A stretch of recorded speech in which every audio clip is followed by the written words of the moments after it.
बाद आप सभी का स्वागत है सी न्यूज भारत में। नमस्कार, मैं हूं रत्ना। आइए रुक करते इस बुलेटिन की ओर।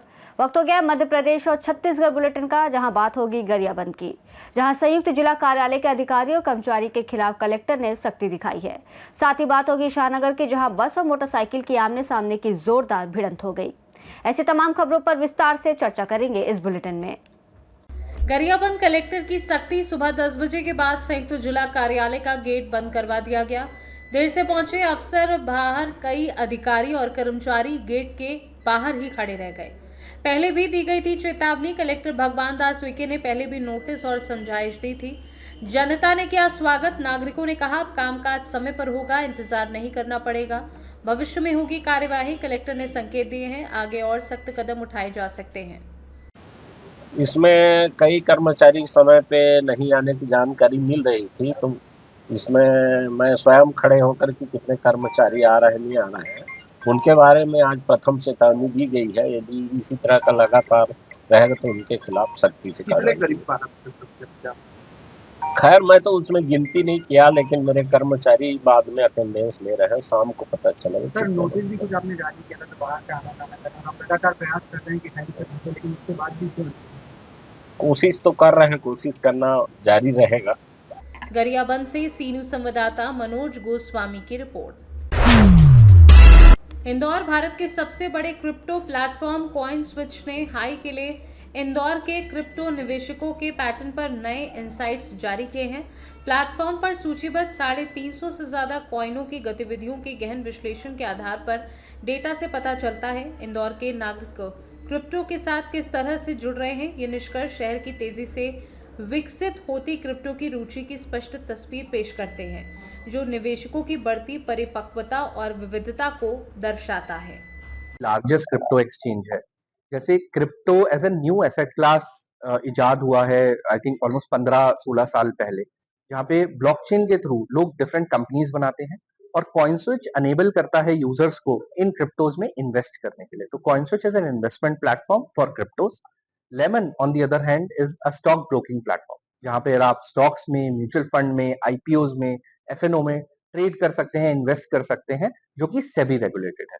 So together, both the companies CoinSwitch and Lemon are owned by PeopleCo, which is the parent brand company for both of them. Crypto कैसा देखते हैं अभी इंडिया में, कि कुछ समय पहले बैन की बात थी, उड़ गया है, अब उसको इन्वेस्ट के लिहाज से कैसे देखते हैं? तो जो आप बैन की बात कर रहे हैं वो बिल्कुल सही है। 2022 में काफी रूमर्स थे कि पार्लियामेंट में एक बिल आने वाला है जिसमें वो क्रिप्टो को बैन कर देंगे, बट लकीली इंडिया ने क्रिप्टो को बैन नहीं करा, बल्कि रेगुलेशंस लाया, टू सम एक्सटेंट टैक्सेशन लाया, एफआईयू के अंदर हमें रजिस्ट्रेशन दिया एक्सचेंज। इंदौर से सी न्यूज संवाददाता राकेश रायकवार के साथ एमएल शाह की रिपोर्ट।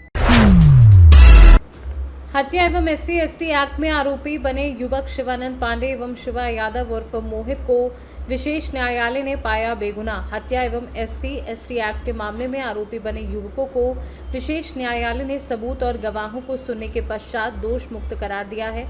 वर्ष 2022 में मृतक रितेश रावत की गोली मारकर हत्या कर दी गई थी, जिसमें आरोपी गढ़ को गिरफ्तार कर उनके विरुद्ध भारतीय दंड संहिता की धारा 307, 302, अनुसूचित जाति जनजाति अधिनियम की धारा 3(2)V एवं आयुध अधिनियम की धारा 25-27, पुलिस थाना सिविल लाइन के अपराध क्रमांक 426/22 दर्ज किया गया और अंतिम प्रतिवेदन प्रस्तुत किया गया, जिसका विचारण विशेष न्यायालय द्वारा किया गया, जिसमें अभियोजन की कहानी संदेह से परे साबित नहीं हो सकी और संदेह का लाभ देते हुए विशेष न्यायालय द्वारा 30 अगस्त को आरोपीगढ़ शिवानंद पांडे उर्फ शिवम एवं शिवा यादव को समस्त आरोपों से दोष मुक्त किया गया। आरोपीगढ़ की ओर से पैरवी अधिवक्ता आनंद मूर्ति तिवारी एवं अधिवक्ता ओम शंकर तिवारी द्वारा की गई। आज हत्या के कुछ आरोपीगढ़ बरी हुए हैं, क्या मामला है? जी, ये हत्या का मामला है। दिनांक 26/8/22 को AG कॉलेज मोड़ पड़रा में रितेश रावत नाम के व्यक्ति की गोली मारकर हत्या कर दी गई थी, जिसकी प्रथम सूचना रिपोर्ट थाना सिविल लाइन में दर्ज की गई थी और थाना सिविल लाइन ने पूरे प्रकरण की विवेचना की। विवेचना उपरांत उन्होंने धारा 302, 307 IPC, 325 एट्रोसिटीज एक्ट और 25-27 आयुध अधिनियम के तहत मामला दर्ज किया। मामले की पूरी चार्जशीट तैयार कर विशेष न्यायाधीश महोदय एट्रोसिटीज एक्ट के समक्ष चालान पेश किया गया। इसमें 3 लोगों को अभियुक्त के रूप में अभियोजित किया गया था, शिवानंद पांडे, शिवा यादव और नाजिम अंसारी, जिसमें मैं, आनंद मूर्ति तिवारी और हमारे सहयोगी ओम शंकर तिवारी जी ने पैरवी की और पूरे साक्ष्यों का विचार न्यायालय में हुआ। न्यायालय में पूरे साक्ष्यों का विचार करने के उपरांत, उनका पत्र परीक्षण के उपरांत न्यायालय ने साक्ष्य में जो अभियोजन की ओर से साक्ष्य पेश की गई थी उसमें संदेह पाया कि अभियोजन अपना मामला संदेह से परे। रीवा से सी न्यूज़ संवाददाता अर्जुन तिवारी की रिपोर्ट। करैया मंडी सहित जिले भर में 2 माह से खाद संकट बना हुआ है। किसानों को रात भर लाइन में लगने के बावजूद खाद नहीं मिल पा रही है। संयुक्त किसान मोर्चा नेताओं शिव सिंह एंड इंद्रजीत सिंह, शंकु राजा शुक्ला और सचिन सिंह ने मौके पर पहुंचकर व्यवस्था की पोल खोली। उनका कहना है कि सरकार की लापरवाही से किसानों की फसलें बर्बाद हो रही हैं और खाद वितरण में धांधली हो रही है। शिव सिंह ने कहा कि हालात इतने खराब हैं कि महिलाएं, बच्चे और बीमार किसान भी लाइनों में खड़े मिले। उन्होंने किसानों से आह्वान किया कि गणेश विसर्जन की जगह अब बीजेपी सरकार का विसर्जन करें और आगामी आंदोलन के लिए तैयार रहें। इस वक्त हम करैया मंडी रीवा में उपस्थित हैं और यहाँ पर 2 महीने से यही हालात हैं। कहीं भी किसान को खाद नहीं मिल रही। आज ये हालात है कि जब कल खाद का रैक आया तो शाम 7 बजे से 8 बजे से यहाँ हजारों की संख्या में महिलाएं और पुरुष यहाँ पर लंबी लाइनों पर लगे हुए हैं। सरकार के पास काउंटर की व्यवस्था नहीं है। हमने अपर कलेक्टर से बात किया, तहसीलदार से बात किया, लेकिन उनका ये कहना है कि यहाँ पर कंप्यूटर व्यवस्था नहीं है और सिस्टम नहीं है। ये सरकार की नाकामी का परिणाम है कि आज यहाँ पर किसान जो है 12-12 घंटे 15-15 घंटे से लाइनों पर लगा हुआ है। हमारा तो कहना ये है कि 2 महीने हो गया और गणेश विसर्जन का समय आ गया है।